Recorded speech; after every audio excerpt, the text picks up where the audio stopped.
Nii, kiitus Jumalale.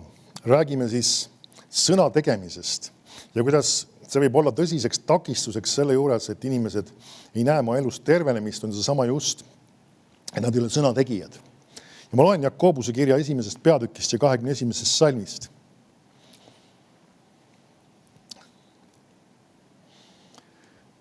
Ta ütleb niimoodi, sellepärast heitke ära kõik rüvedus ja viimnegi paha ning võtke tasase meelega vastu sõna, mis teisse istutati ja võib teie hinget päästa. Aga olge sõna tegijad ja mitte üksipäinis kuuljad ise endid pettes. Sest kui keegi on sõna kuulja ja mitte tegija, siis on ta mehe sarnane, kes vaatab oma ihulikku palet peeglis. Ta vaatas ennast, läks minema ja unustas varsti, missugune ta oli. Aga kes vabaduse täiusliku käsu sisse kummardades on vaadanud ja jääb selle juurde, ei ole unustav kuulja, vaid on teo tegija, see on õnnis oma tegemises.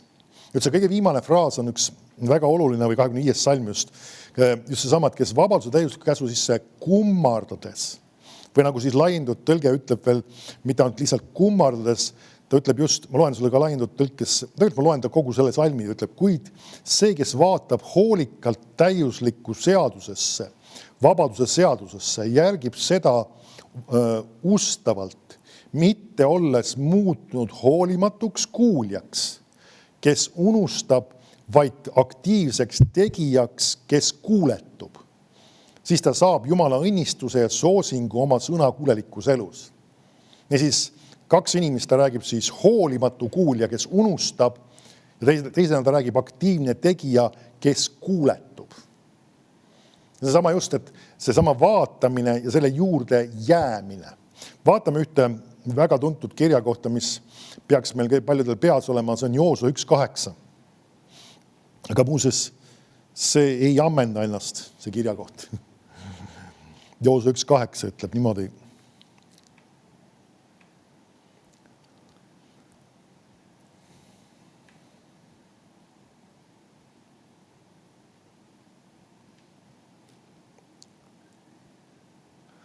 Ärgu lahkugu see käsuõpetuse raamat sinu suust, vaid mõtle selle päeval ja öösel, et sa peaksid hoolsasti kõike, mis sinna on kirjutatud, sest siis õnnestub su teekond ja siis on sul kordaminek.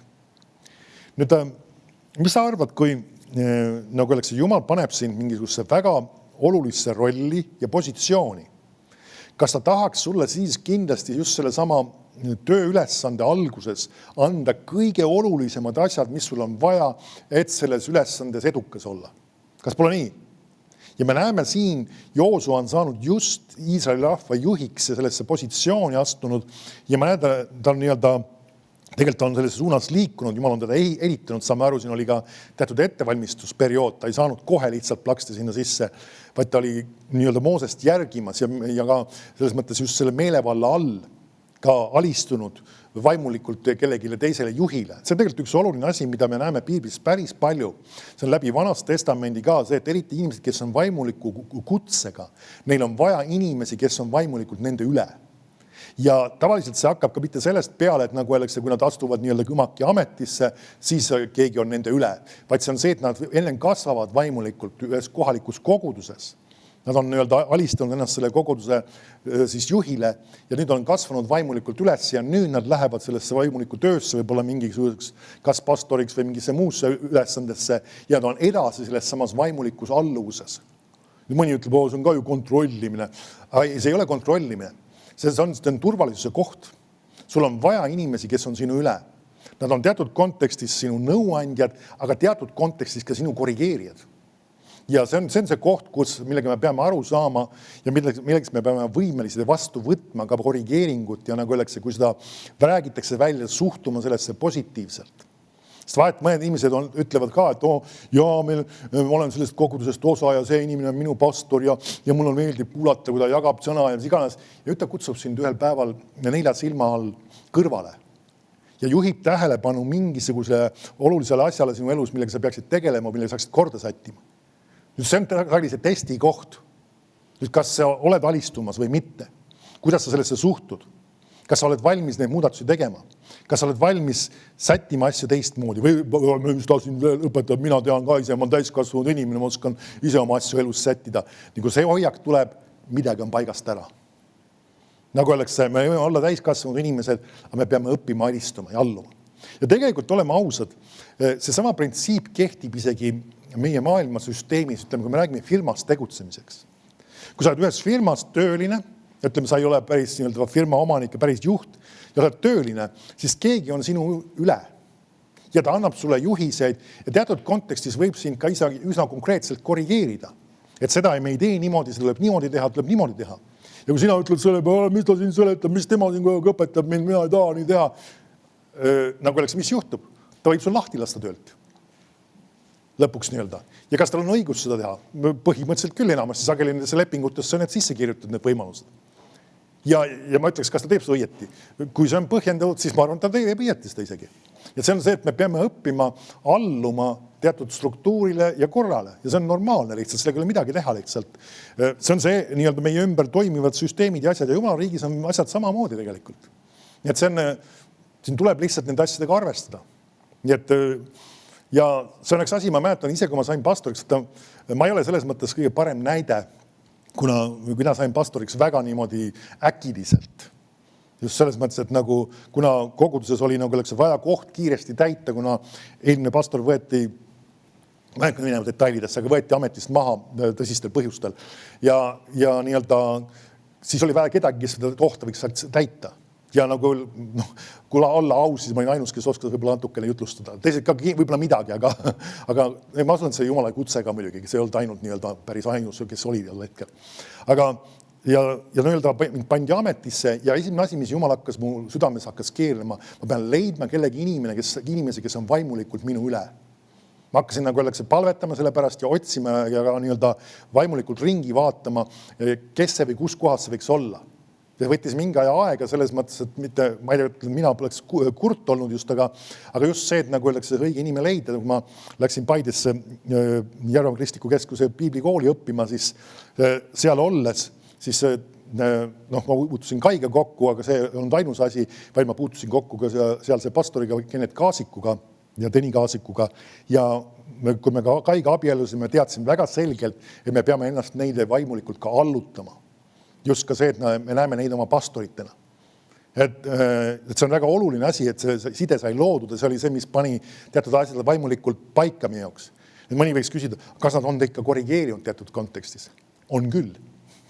Nüüd ma ei pea sulle kõiki neid asju ette kandma, nad ei ole väga karmid asjad võib-olla olnud, aga mõnes situatsioonis on olnud väga konkreetsed ja otsekohesed.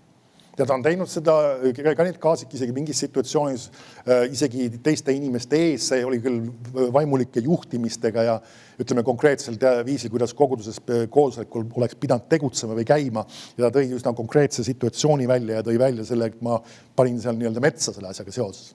Ja kas see vale on? Ei, see ei ole vale. Ja see oli õige asi tegelikult, tagantjärgi ma võin öelda. Nii et ta teatud situatsioonides on ta seda teinud ja kui vajadus on olnud see, me peab olema võimekus seda vastu võtta. Ja kui ta tookord tegi, siis minu reaktsioon ei olnud see, ma on pahane. See ei olnud võib-olla mugav, aga sest et kõigil oli selgelt aru saada, kellest on ju jutt, selles mõttes, millest on jutt, aga see ei olnud päris koguduselt suure koosolekus, see oli töötegijate koosolekus. Aga see oli just, et see oli vajalik ja oluline asi lihtsalt. Nii et teatud kontekstis meil on vaja ja võimekus seda vastu võtta. Kui me seda ei ole, me paneme probleemidesse. Lähme tagasi nüüd. Nüüd me näeme, kuidas Joosua ta sai sellesse positsiooni, ta oli Moosese juhtimise all tegutsenud juba mõningase aja ja ta pannakse sellesse juhi positsiooni ja mis siin toimub, on see, et ta ütleb talle, ärgu lahku see käsuõpetuse raamat sinu suust, vaid mõtle selle päeval ja öösel. Loen sulle selle laindud tõlkest. Ta ütleb, see seaduse raamat ei tohi lahkuda sinu suust, vaid mediteeri selle üle päeval ja öösel. Nüüd ma teen korra pausi, siit loeme kohe pärast edasi ka. Nüüd ta ütleb siin kahte asja. Nii et see käsuõpetuse raamat, siis saame aru tol hetkel siis Vanatestamendi käsuõpetus. Nüüd tänasel päeval siis tähendaks kogu Jumala sõna. Ärgu lahkugu see sinu suust.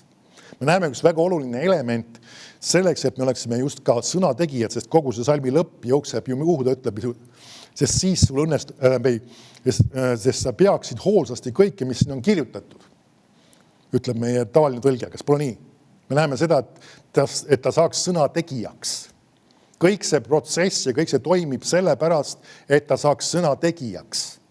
Mitte, et ta kuulis seda sõna, mitte seda, et ta kuulis seda siis ütleme, tolles situatsioonis ka mingis mõttes jutlust või kellegi iganes seda jagas, seda Jumala sõna. Ma usun, et ka prohvetid tol ajal rääkisid ka Jumala sõnast erinevaid asju ja õpetasid neil. Ja nüüd see ei olnud see, mida ta kuulis, vaid see pidi olema tema huulil. See on üks väga oluline asi. Harjuta ennast rääkima Jumala sõna. Rääkima. Ma ei võtta siis seda ainult sellises vestluses omavahel, see oleks üks osa sellest, aga ka teatud asju välja rääkima. Mitte ainult seda, et Jeesuse nimel ma olen õnnistatud ja raha tuleb mulle ja see on üks osa, mis ei ole vale teha. Aga see ei peaks olema ainult selle ümber. On mitmed sõnatõotused, printsiibid, kirjakohad, mis sinu kohta räägivad. Räägi neid välja. Ja teine sõna on siin mediteeri. Nüüd see, ma meelega, kui ma seda tõlkisin inglise keeles seda, just kasutasin seda sõna, kuigi et see sõna on ära rikutud kultuste poolt. Ja enamusel inimestel kohe assotsieerub see mingisuguste idamaiste või mingisuguste kultuslike asjadega see sõna mediteerima. Nüüd Piibel kasutab seda sõna, aga ta ei mõtle midagi sellist, mida nemad praktiseerivad. See enamus nendest kultustest võtavad mingisuguse mõttetu fraasi ja mingisuguse, ma ei tea, musta punkti umbes ja mida iganes ja mõtisklevad selle ümber ja hoiavad neid asju oma mõtetes ja on täiesti sellised nii-öelda haiged praktikad. Nüüd siin on väga selge piibellik meditatsioon seisneb selles, et sa räägid Jumala sõna ja mõtled selle üle. See on siis nii-öelda, teine sõna tegelikult ei ole ka paha, on mõtisklema. Sa ei tee mingisugused muid veidruse sellega. Sa võtad Jumala sõna ja mõtled selle üle. Ei ole vale, aga tegelikult saame aru sellest, et ka sõna loob pilte. Iga asi, mida sa piiblist loed, võib otseselt pilte ei loo, kui sa räägid näiteks loed, et Jumala armastus on pikameelne, kannatlik ja lahke, siis see otseselt võib-olla konkreetset pilti ei loo. Kas pole nii? Aga mõnest Jumal võib anda selle konkreetse rakenduse sinu enda elu jaoks, on mingi konkreetne situatsioon või olukord ja sa mõtled, kuidas ma olen selle inimesega kannatlik, siis kui ta käitub just sellisel viisil või käitub see taas sellisel viisil, siis sa saad konkreetse pildi endal panna isegi. Ja sa mõtled selle enda jaoks läbi. Ja see mediteerima sõna tegelikult sisaldab enesest ka seda kujutlemise elementi tegelikult. Nüüd see ei tähenda, sa lood mida iganes kujutelmasid endale, vaid just sõnast lähtuvalt. Mõtiskled Jumala sõna ja lased selle sõnal ka luua Jumala sõnast lähtuvaid pilte enda südamesse. Nüüd see on üks asi, mida me peaksime harjutama. Peaks olema sinu elu ja igapäevase elu tegelikult üks osa. See, et sul on üks hetk, kui sa võtad piibli ette, ükskõik mis kujul ta sul siis on ta digitaalselt või on ta mingisuguse kaardikese peal või kui loed sa paberi pealt piiblist ja loed seda sõna, räägid seda ja ka mõtled nüüd selle üle, mida see sõna räägib just sinule, mida Jumal ütles sinule, mida mina pean tegema, mismoodi mina pean käituma, mismoodi mina pean kuuletuma. Ja sa mõtiskled selle üle. See on väga oluline asi tegelikult selleks, et olla kristlasena edukas ja tegelikult ka näha muudatus ja lahendus oma elus. See on sama sõna tegemise üks väga oluline osa. Kui me räägime ka tervenemisest, siis sõna on sulle ravimiks, aga sul on vaja see ravimi sisse võtta. Ütleme, arst määrab sulle mingisuguse ravimi ja sul on see söökapi peal, ütleme näiteks tableti kujul, siis see tuleb kuhugi panna. Suhu tuleb ta panna. Ja nii kaua, kui ta kapi peal on, ta ei tee mitte midagi. Ta ei mõjuta sinu organismi, ta ei muuda sinu olukorda, ta ei too sulle lahendust, ei kaota valu, mida iganes siis peaks olema, mida sa peaks tegema. Ta tuleb enda suhu panna sisse ja tuleb teha seda. Kas pole nii, oled märganud seda, et ka enamus ravimite puhul neid tuleb mingisuguse intervalliga regulaarselt võtta, sest nad ei anna tulemust ühe ainsa tabletiga. No peavalu tablett annab võib-olla sel hetkel, aga kui on tegemist mingisuguse püsivama probleemiga, siis seda on vaja, nagu öeldakse, regulaarselt neid erinevaid ravimid ja asju võtta niimoodi uuesti ja uuesti ja uuesti. Nüüd saame aru, on mõningad haigusseisundi, mis, nagu öeldakse, arstiteadus ütleb, et see ei ole ravitav, ta on lihtsalt, nagu öeldakse, hoiab seda nii-öelda kammitsas või nii-öelda normaalses funktsioneerimises. Aga sellegi poolest Jumala sõna on see, mis on võimeline mitte ainult seda hoidma, vaid ka seda terveks tegema sõna otseses mõttes. Niisiis, aga mis tuleb teha? See sama suu osa. Niisiis, tablett läheb suhu, aga kui räägime Jumala sõna võtmisest, siis sa räägid oma suuga. See on sama Jumala sõna ravimi võtmine. Räägid. Ja teine element, mõtiskled regulaarselt. sõna haaval läbi, kas või seesama kirjakoht on välja sulle, mismoodi näeb välja selle sõna mõtisklemine. Miks ma näiteks loen neid erinevaid tõlked? See ongi tegelikult, see aitab sageli sinu mõtisklemisele kaasa. Sest et tegelikult, kui sa nagu analüüsid, siis sa võid avastada seda, et see sama sageli see laindud tõlge, ta toob sünonüümidega välja selle ühe sama sõna mitu korda. Kui ma siin isegi näiteks paralleelselt vaatan seda, näiteks see seaduseraamat ei tohi lahkuda sinu suus, kas sa märkad, ta toob ühe teise nüansi sinna juurde. Ta ütleb ärgu lahkugu, nüüd ta ütleb ei tohi lahkuda, aga see tegelikult ongi see sama, aga see on teiste sünonüümidega öeldud lihtsalt. Või teiste sõnadega öeldud välja sama mõte. Nüüd see ongi sama, et sa mõtled selle läbi, mida see sõna nüüd tähendab, mis see praktikas tähendab, ärgu lahkugu, mis see tähendab, ei tohi, ma otsustan, et see ei lahku, mina määran, et see ei lahku. Sellisel viisil sa mõtled läbi. Ma otsustan, et see sõna ei lahku minu suust. Ahaa, Jumal mõtleb seda, et ma räägin seda. Järelikult ma otsustan nüüd hakata seda rääkima. Otsin välja endale kirjakohad, kas kirjutan või trükin välja, panen kas kaartide peale või mobiili või mis kombel iganes see töötab ja nüüd hakkan seda lugema. See on väga oluline element. On seesama, nüüd ma teen sellele praktilise rakenduse enda jaoks. Tore on kuulda, mõtiskle selle sõna üle, aga nüüd mismoodi sa teed seda? Mina võtan selle, teen enda jaoks praktilise rakenduse ja hakkan selle üle mõtisklema. On siis konkreetsed kirjakohad, konkreetsed teemad, mis Jumal annab sulle läbi töötada näiteks. Võta need ette ja hakka seda tegema, siis sa saad nagu öeldakse selle tulemuse. Tore on kuulda, aga oluline on see, mis sa nüüd sellega peale hakkad. Läheme tagasi sinna. Niisiis, ärgu lahku see käsuõppe raamat sinu suust ja ma loen laiendud tõlget veel, vaid mediteeri selle üle päeval ja öösel. Nüüd, kas sa märkad, me näeme, siin on üks, mis asi see päeval ja öösel, kas ta mõtleb seda, et sa oled nagu kogu aeg öösel ka üleval lihtsalt ja kogu aeg mõtled Jumala sõna üle ja räägid seda? Ei, see räägib tegelikult regulaarsusest. Näiteks vahetevahel on mingid situatsioon, mõni inimene näiteks, kes vaebleb võib-olla uneprobleemidega. Ma ütleb, et maailm ütleb, et hakka lambaid lugema. Nüüd, Piibel muuseas ei ütle sulle, et sul on vaja lambaid lugeda, oleks vaja. Võta Jumala sõna ja hakka selle üle mõtisklema ja uinu seda sama sõna mõtiskledes ja seda vaikselt rääkides. Kui sa oled abielus inimene, siis ära oma abikaasat selles mõttes sega, aga et see selles mõttes, et sa räägid seda vaikselt, sest see sõna on kas just selline pominal nii-öelda või selles mõttes ka vaikselt rääkimine mingis mõttes. Kuni lõpuks sa nii-öelda jääd magama. See ei tee paha ka kirjakohad pähe õppida, sest siis nagu öeldakse, sul on midagi võtta nii-öelda, sul ei ole võimalik ka seda kaardi pealt võib-olla lugeda või kuskilt mujalt lugeda sel hetkel. Aga see sama, et sa mõtiskled selle üle. Ja siis ta ütleb, mõtle selle üle päeval ja öösel, tähendab seda, et see on üks regulaarsus, pidevus selle juures. Ja et sa saaksid järgida seda ja teha kõike, mis selles on kirjutatud. Ja kui sa märkad, siin ta toob nüüd 2 nüanssi välja. Et sa meie tavaline tõlge ütles seda, et sa võiksid hoolsasti teha kõike, mis siin on kirjutatud. Et sa võiksid järgida ja teha kõike. Teha kõike just seesama, et mu eesmärk on mitte teha ainult osaliselt Jumala sõna järgi. See printsiip mulle sobib, aga see mulle nagu väga ei meeldi. Kõike. Ei meeldi, aga ma teen selle järgi ikkagi. Meil ei ole garantiid, et kõik asjad, mida Jumala sõna sult ootab, sulle alati meeldivad. See on standard tegelikult. Kui sa selle veel avastanud ei ole, siis sa ei ole piisavalt piiblit lugenud. On asju, mis sulle ei pruugi meeldida. Või mis sulle, või siin tegelikult tavaliselt on sinu liha on see, kes selle asjal nagu tahaks vastu sõdima hakata. Ja vahest on ka emotsioonid. Inimesed võivad oma emotsioonid teatud kohta puhuda ja pumbata, mis võivad neid tõmmata ka sellest õigest häälestusest kõrvale. Niisiis, et teha kõike, mis selles on kirjutatud. Nüüd mulle meeldib, mis laiendud tõlge ütleb selle viimase osa kohta. Ta ütleb siin, sest siis, see on väga oluline, kui sa need eelnevad asjad oled teinud, selle sõna oma suhu pannud, oma mõtetesse pannud ja nüüd neid pidevalt seda praktiseerinud ja otsustanud teha selle kõige järgi. Nüüd sa oled teinud selle järgi, nüüd hakkab midagi toimuma. Me näeme seda, et midagi ei hakka toimuma siis alles, kui sa sõna kuulad, vaid siis, kui sa selle sõna rakendad, siis hakkab midagi toimuma. See on üks oluline printsiip, see on see, millest ma täna tegelikult räägin. Kui me ka tervenemist tahame näha, sõna kuulamine on oluline element, et seda ravimit võtta, aga nüüd meil on vaja see rakendada.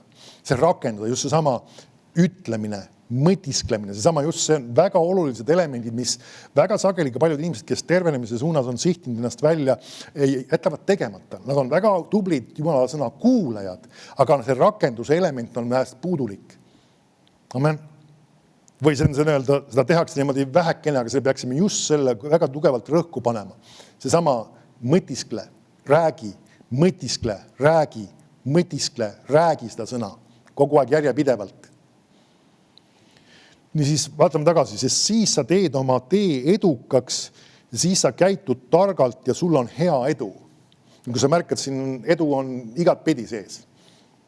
Nii et kui kellelgi on probleemi eduideoloogiaga, siis see kirjakoht tuleb igal tema piiblist välja tõmmata. Jumal ei ole mõelnud, et sa peaksid läbi kukkuma ja ebaõnnestuma kogu aeg. Ta tahab sind tuua edu sisse. Ja see on, kui märkad, sa teed oma teekonna edukaks. See, kui edukas sina oled oma elus, sõltub sellest, mida sina Jumala sõnaga teed. Ma rõhutan meelega seda sama just. See, mis sa teed Jumala sõnaga, paneb väga otseselt paika selle, kas sinu elu teekond saab olema edukas. Ja sina saad määrata seda. Jumal tahab seda kõigile, aga see ei pruugi kõigi jaoks olla reaalsus.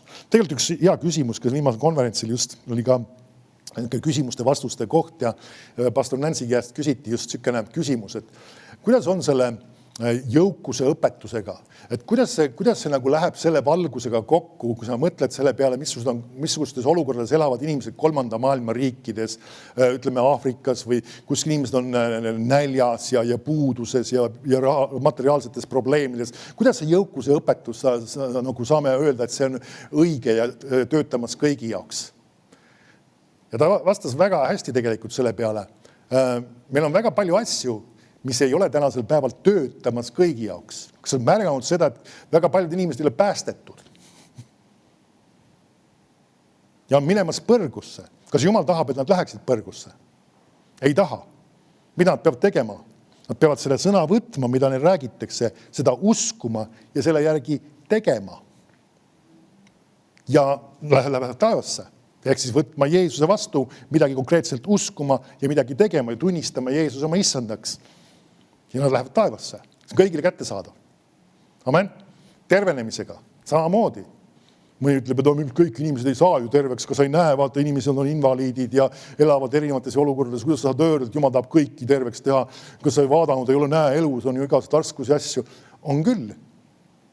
Aga sõna kehtib kõigi jaoks. Samamoodi on ka jõukusega.